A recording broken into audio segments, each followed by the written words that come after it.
Hey guys and gals, Nary here from Drake Wing Gaming. It's 17 minutes worth of the gaming drag today. I'm coming back at you another Let's Play episode of Heroes Advent, Max's Path. So yeah, before we jump into it, just want to let y'all know that our Patreon is now for as little as $5. Y'all can help support the channel and get some awesome rewards like permanent access to our community Discord server and full access to upcoming Not Safe for Work videos. And anyway, let's go ahead and jump right back in. Alarm chain is up. Alarm chain, you are up, and let's go. So I'm almost done putting the finishing touches on my Dawn Chorus video, Not Safe for Work video. So, yep. All right. Anyway, y'all, if anyone knows a service that I can, like a video hosting service I can use to put my videos up on Patreon, I would very much appreciate if someone can tell me where I can upload, because I would love to put those videos on my Patreon, but I think they require me to host them somewhere. Anyway, y'all. All right. Sometimes I look down on them because they fail to realize this. Maybe if my reasoning tells me I'm right, something just doesn't feel right about it. I can't help but feel guilty about it. Max, you don't have to just keep it all by yourself, you know. If not me, then who else? Why not us too? Huh? Who is messaging me? One second, y'all. Who is this? Yeah, 20, text me.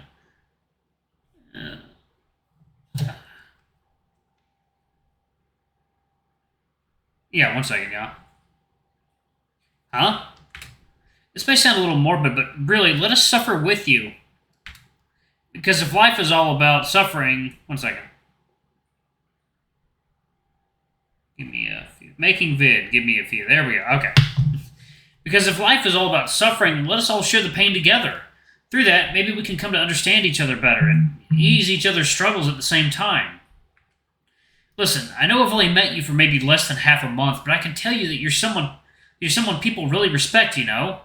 Really? Yeah. I mean, sure, your methods can be a bit cold and brutal at times, but it gets the job done, so that means you're very efficient about it. And despite the others' past grievances, they still carried out your orders normally, right? That means they still respect you as a leader and a friend. I guess you do need to work on your empathy for others, still. But in the end, you lead the team well, and you do care for everyone's safety. So really, don't be afraid to share your thoughts and feelings with the others. If not for me, well, you know, because all this prophecy stuff, then do it for them. Max didn't say much, only pulling you in for a hug. Thank you, Cassian. I didn't know how much I needed to hear that. Yeah? How so? I guess I need to know that I'm not alone in my struggle. Maybe I thought too highly of myself since I could shove my feelings aside and focus on my duty.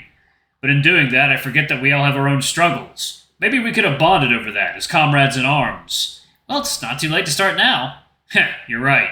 Thanks again, Cassian. No problem, Max. Max love +1. Max's smile suddenly went away as the look on his face darkened. His eyes seemed fixated on somewhere behind you. You can come out now, Toby. And so the tiger promptly approached you from a brush on the lane. You could tell that he looked rather annoyed at something or someone, but still forced to smile for the sake of it.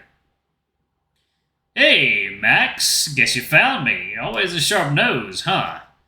What is it, Toby? Do you have anything new to report? Nah, nothing of the sort. I just finished patrolling the area and my dad's assignments also. Just here to check in on you. He then grabbed Max by the other arm, pulling him away from you. Let's go to the tavern, Max. I'm really hungry for some steaks. Toby, don't. Oh, you don't want to go eat yet? If you want to patrol more, I can come with you. You can come back home and rest, Cassian. I can take it from here. Toby, stop. Max? Just get your hand off of me, would you? Oh, sorry. What's wrong? You don't sound like you're hungry. Do you need a hug then? Toby, just don't. Max glanced away as the tiger's eyes grew even more widened. Oh, drat. Did something happen to him, Cassian? Was it you? Was it me? The tiger looked at you rather desperately as you shook your head in silence, unsure what to really say in return. No, it's not any of you. Just, Toby, we need to talk. Well, all right. I'm all ears. What's bothering you so much? Anything else? Water time? Yeah, that's a good question. Why are you doing this? Following me around all the time? Whatever do you mean by that? You really think I didn't notice? Toby, you forget that I can always sense you miles away every time you tailed me in the past. Oh, then I guess I'm sorry for that. I've always enjoyed sneaking up on others with Alex, you know? Something we always did back then. Guess old habits die hard. Sure, but you always try to spend time with me whenever you can, right? Of course, because I... Wait. What are you getting at here, Max? I know what you're trying to do, Toby. It took me a while to realize, but I do know. I know you have feelings for me, but let's not do that, please. Now is really not the time for it. Huh? But what about all the things we did together? All the times we spent chatting after class, eating dinner at the tavern, and going on night patrols together. Did that not mean anything to you? Yes, but I see it as us being friends, and good friends need to treat each other well.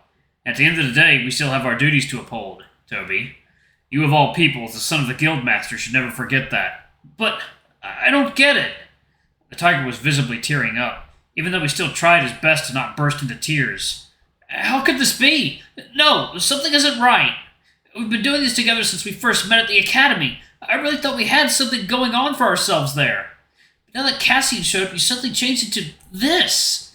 Tell me, Cassian, what have you been telling him that he's treating me like this, huh? Tell me. I didn't tell him anything, Toby. That's a lie. You and Max must have something going on, haven't you? Okay, that's enough, Toby. Back up. Max sends the tiger away as he tried to go up to your face. Listen, let me get this straight. You know that I don't trust others easily.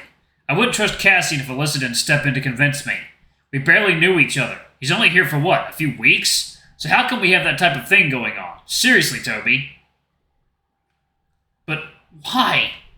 I love you, Max. I've always loved you. Why couldn't you return these feelings? Because I don't feel it, Toby. I'm sorry. I'm just not that type of guy. Oh, God. Anyway, you should go. It's getting late. We'll talk later when I'm off duty. Jesus, Max. Rip the guy's heart clean out. You're like, alright, I'll talk to you later. Jesus. Okay. Alright. Oh. Okay, you know what? I suspected Toby might be behind some shit in the game, but I'm starting to feel like maybe not. Like maybe that's like a bait and switch or something. A bit of misdirection, maybe. So the tiger walked away in silence with tears still trailing down his cheeks. I've always found Toby an annoying one. The way he always gets so attached to Max, even to the point of talking over you or shoving you aside. And yet somehow you still felt bad for him. Maybe he didn't deserve this type of heartache. Will he be okay? I hope he will. I did this for myself, Cassian. I don't mean him any harm. I'm exhausted. You know, there is such a thing as being too stoic. Because if you're too stoic, you can come across as heartless. And sometimes that may be a fine line that you cross as well. Let's head back then.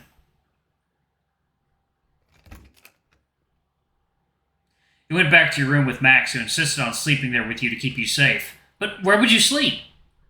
The floor is fine. I'm used to that. So, you know, water time.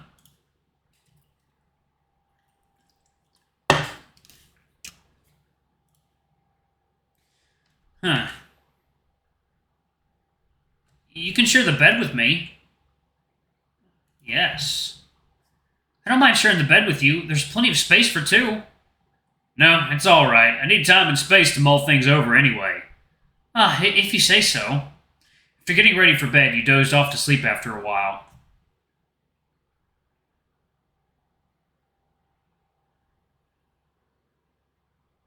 At some point in the night, you woke up to the rattling noises outside the balcony and the feeling of being watched. Though as you lifted your head towards it, there wasn't anything to be seen. It's probably Toby. Max still seemed uninterested and unresponsive, but you couldn't tell if he was already asleep or not. With a shrug, you lay back down and tried to go back to sleep, eventually dozing off as the unsettling feeling faded away.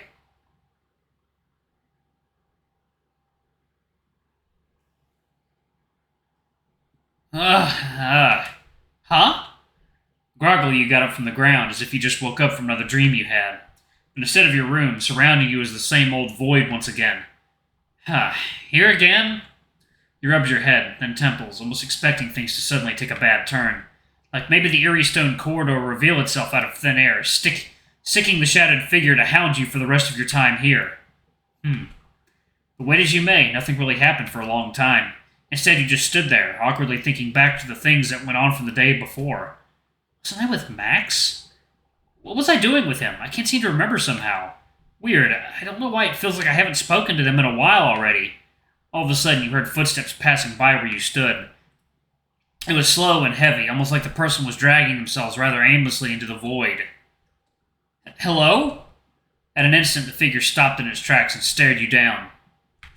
You felt taken aback, hesitant to approach further as they shot you a wary glare before bolting off into the darkness. Well, hey, wait! Despite your reservation, you took a leap of faith and rushed after the person. They're going in a straight path. Perhaps you could catch up in a bit if you kept up the pace, so you thought. Yeah. Oh yes, I wonder who that is. I wonder whose exact silhouette that is. Somehow the void around you started shifting. Before you knew it, you were back at the park. Huh? No. Chasing Toby. Eventually, your strange pursuit took you to the main districts of the city. It must have been in the middle of the night, since there wasn't a single soul in the streets. The figure seemed to stop by a vacant building, seemingly reluctant to head inside.